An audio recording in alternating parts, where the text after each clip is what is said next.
everybody, welcome back to Next Play Records. I'm Andy. I wanted to get one more video in before the end of the year, and this is going to be my top 20 reissues of 2021. Got a few non-jazz. Most of these are jazz. If you follow my channel, you know that's my favorite genre to collect, and this year was an awesome year for jazz reissues. So I'm going to get started with the non-jazz. First one, my top rock reissue. This has been reissued a couple of times, but this is the Black Crowes, Shake Your Moneymaker, and this is a record I didn't have, obviously, and I was happy to add it to my collection. And this one was from Walmart on the green vinyl. Sounds awesome. One of their best records, if not their best album. And the Black Crowes were a legendary 90s rock band, and this is a big addition to my rock collection. So this one makes the top 20. Next one I have is my favorite country reissue, and it was because this guy's newer stuff is not on vinyl, and this is Chris Ledoux, Wyoming Cowboy, a collection of his greatest hits, and it has most of my favorite Chris Ledoux songs on it. The quality of this pressing was way better than I expected it to be, seeing how it's probably digitally sourced, but I believe his family had a big hand in getting this done, and they did an awesome job. So great songs on here. Great reissue for 2021, added to my country collection. And the last non-jazz is Young Shakespeare by Neil Young. This is a terrific live album. The acoustic set he does here all by himself is just amazing. 1971, straight from the analog tapes, as he does most of his pressings, and this is just a killer set with all his great songs, and he does a passionate, very good job on all those songs, and that's why it makes my top 20 for reissues in 2021. Let's move on to the jazz. All right, so we got 17 more to go. We're going to move on to our jazz. 17 out of 20 jazz. About 10 of them are Blue Note, and you know, everybody knows Blue Note and jazz reissues are very hot, and they're putting out killer albums. So, and my love for jazz is the reason that's the bulk of this list. So here we go, moving on our top 20. Calvin Keys.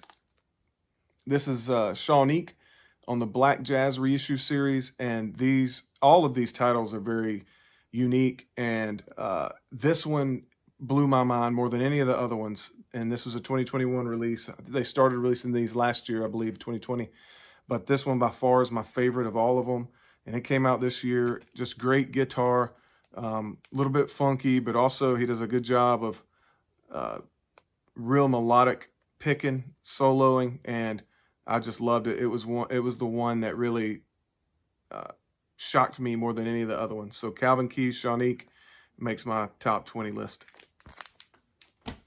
Next one I have, this is a no-brainer. Chet in stereo on Riverside. The Kraft recordings, mastered by Kevin Gray, pressed at RTI, just sounds terrific. What a great reissue, very much needed since that box set at the end of 2020 was pretty limited. I'm glad they redid these individually, and this is my favorite of all of them. So Chet makes my top 20 as well. If you don't have this one, you need to try to find it. I know they may start repressing them soon. It's out of print right now, I believe, but very good session, very good quality pressing.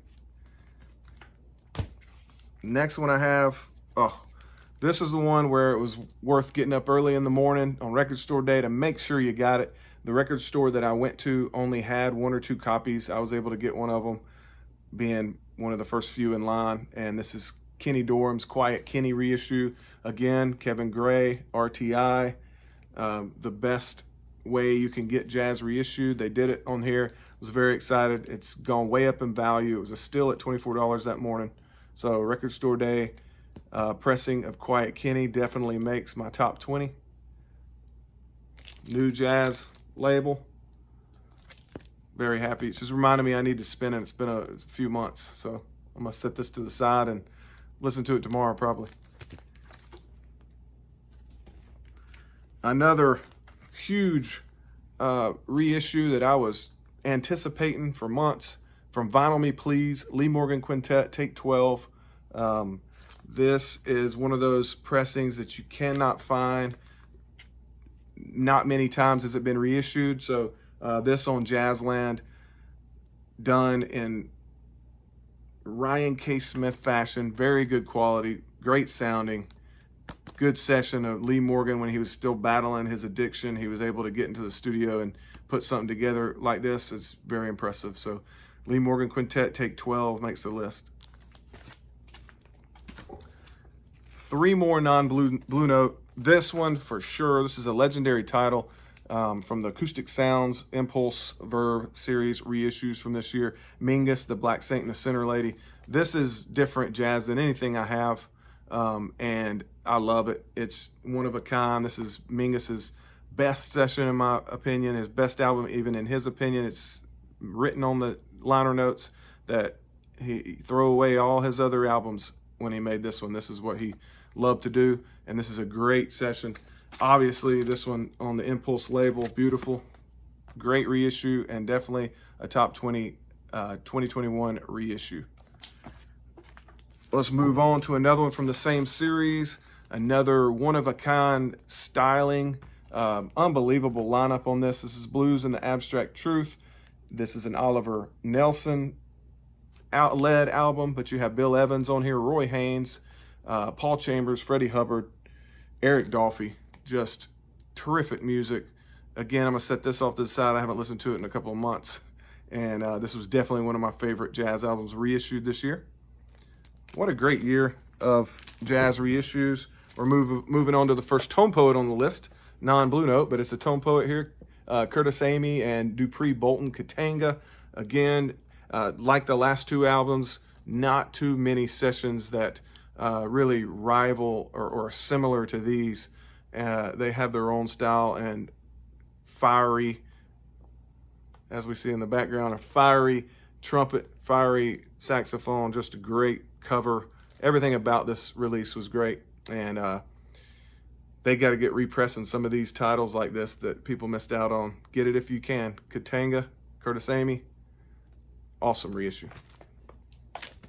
Okay, we're on the final 10, last half of my top 20 2021 reissues, and I'm going to start it with the Blue Note here, the last 10. I'm going to start it with the 2 biggest classic vinyl series releases from this year, in my opinion. First one, and both of these are going to make the list. A lot of those could make the list, but these 2 are making the list because they were huge upgrades to what I had in my collection as place setters. So to get the all analog, mastered by Kevin Gray and pressed decently at Optimal, it was a no-brainer to upgrade to these. And the first one is Moanin', one of the best jazz titles of all time, one of the best songs of all time. What a great session, just legendary, obviously. And the second one of my favorite albums ever, Hank Mobley's Soul Station. Great lineup: Art Blakey, Wynton Kelly, Paul Chambers, Hank Mobley. On here we've got the classic lineup from Moanin': Lee Morgan, Benny Golson, Bobby Timmons, Jaime Merritt, Art Blakey. So definitely make the top 2021 reissues right here from Blue Note's classic vinyl series, Moanin' and Soul Station. Okay, we'll move on to the next Blue Note releases. These next 5 are going to be tone poets. And I guess you could say these were my top 5 tone poets besides Katanga for this year. And it's going to start with one that was pushed into 2021 because of delays, and that is The Waiting Game, Tina Brooks. This is an awesome session. Tina Brooks, very passionate player with Johnny Coles, Kenny Drew, Wilbur Ware, and Philly Joe Jones. There you go. I was just listening to J.R. Monteros, and I just recognized Wilbur Ware and Philly Joe Jones as the rhythm section on that. And they're the rhythm section here too. So Tina Brooks, The Waiting Game, great album, great reissue in January of 2021. Next one was one that was one of the most anticipated for me, and that is Bass on Top, Paul Chambers. It kept getting pushed back also. I believe it came out in April of this year. And I love the Paul Chambers led albums because you get to hear a little bit more of a different approach to the bass playing. He brings out the bow, especially on the first song on this album. And it's almost a classical, just a deep jazz, neoclassical sound to it. And I love it. Bass on Top makes the top 20. Next one. This is a title I knew nothing about till it came out on Tone Poet, which I guess you could say that about a few of them, but The Rajah by Lee Morgan. Hank Mobley, Cedar Walton, Paul Chambers, and Billy Higgins. Great lineup. I love it when Morgan and Mobley are together, so this was a no-doubter to purchase, and it is awesome.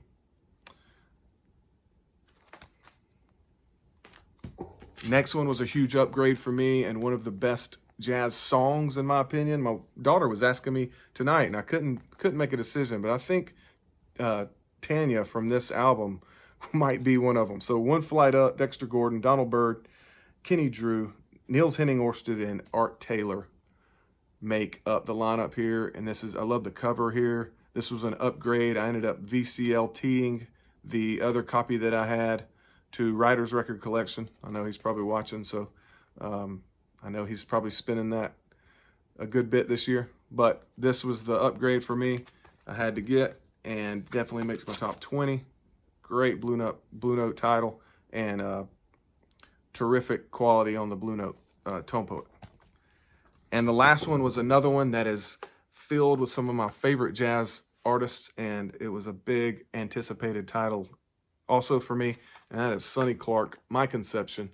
This will probably make most of the jazz fans' top list for 2021, as it has Donald Byrd, Hank Mobley, Paul Chambers, and Art Blakey. It's really hard to beat that. I think I've said other times maybe I would rather have Lee Morgan instead of Donald Byrd, but I wouldn't switch out anybody else on this title. And this is one of the best strict classic hard bop sessions you can hear. Awesome cover. Love Sonny Clark. So definitely makes my top 20 reissues. Down to the last three. We've seen 17 titles. I guess I could have shown this at the beginning with the classic vinyl, but Eric Dolphy, Out to Lunch. This is a title that it took me some time to really get used to it. The first time I heard it, I was a little bit hesitant to keep digging, but when I listened to it on vinyl for the first time, I loved it. So Eric Dolphy's really grown on me. This session, I can understand why it's a lot of people's favorite Blue Note, and was so happy when it was released this year on the Classic Vinyl Series. But Freddie Hubbard, Bobby Hutcherson, Richard Davis, Anthony Williams with Eric Dolphy. Great session. Definitely a top 20. Probably the top 10 if I broke it down. So Eric Dolphy, Out to Lunch makes the list. Let's go with the one I just delivered a couple days ago for me. I've listened to it 3 times already. This is the Prophetic Herbie Nichols Volume 1 and... Sorry. I love how they did this Classic Vinyl Series here. So this is Volume 1 shown on this side, okay? These were 10 inches back in the mid-50s. And Herbie Nichols, we'll talk about him in a second, but I like how they did the 10-inch on side A. The other 10-inch, which is Volume 2, takes up side B, and they turned it into a gatefold. And there's Herbie. Good liner notes on here. Nice looking artwork. I love the font here. So this was a great release. I was really excited about this because if you were to try to go find the 10 inches originals, you're going to spend $200-300 each. And this is massive. Probably sounds better than those 10 inches originals could ever sound. So we just got one of the best deals, in my opinion, in reissue history with Blue Note with this. And the music is awesome. You got Art Blakey on the drums with Herbie Nichols on the piano and Al McKibben on the bass, who does an awesome job. So it's a nice little trio album. But Herbie Nichols definitely reminds me, people have said this, but he definitely reminds me of Monk, where he's got the hard notes that he hits and then trickles down and just keeps you thinking. He doesn't it's hard to anticipate what he's going to do next. It's an awesome album. Sounds great. So make sure you get it if you haven't. It's still available. Amazon, your local record store, wherever you need to find it, grab it because it is awesome. Definitely a top 20 for the reissues in 2021 for me. And the last one, I have to admit, I opened it Christmas night and I haven't spun it yet just because I want to be able to turn it up loud and take some time to listen to it and read all the booklets that come with it and the postcards. But definitely Art Blakey, First Flight to Tokyo, the Lost 1961 Recordings. This, I've heard, sounds awesome for a live album. This is definitely one of those reissues that you look forward to every year, that it's just not a regular session that you can find other places. First time on vinyl, obviously. Maybe it hasn't been released anywhere. I don't know if it was a CD earlier, but anyway, you've got basically the Moanin', Wayne Shorter's on here, so not Moanin's lineup. You've got Lee Morgan, Wayne Shorter, Bobby Timmons, and Johnny Merritt. So very similar to the Moanin' lineup, but even better with Wayne Shorter. So live in Japan, this is 180 gram vinyl, 2 LPs, 6 collector postcards, 16-page insert with rare photos, essays, interviews with Wayne Shorter and Lou Donaldson. Original 1/4-inch reels discovered by co-producer Zev Feldman, mastered by Bernie Grumman, manufactured at RTI. So let's take a look at the gatefold. This is number 20 on my list. This is the last one. This is one of those releases that has to make your list with something like this. Look at this. Tons of information. Check out the booklet. That cool picture of Blakey dressed the part in Japan. I actually haven't dug into this yet. So anyway, it's a 16-page booklet. There's a cool picture of Bobby Timmons. Just an example of the stuff that's in here. But I'm sure the music is awesome. Let's look at the song list real quick.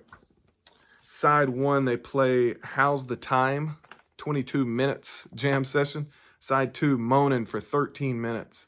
Blues March for 11 minutes. And then side 3, Dat Dare, which is a song that was on Soul Station, I believe. Looking forward to hearing that. Round About Midnight, they play for 13 minutes. Now's the Time Again, version 2. On side 4, A Night in Tunisia, 11 minutes. So really looking forward to spinning this one, but definitely makes the top 20, and that is it. Hope y'all enjoyed that. Hopefully y'all have some of those, and y'all can comment some of your favorite reissues, maybe some I've missed out on that I might need to look for in 2022. But I appreciate you stopping by, and until next time, keep spinning that next play.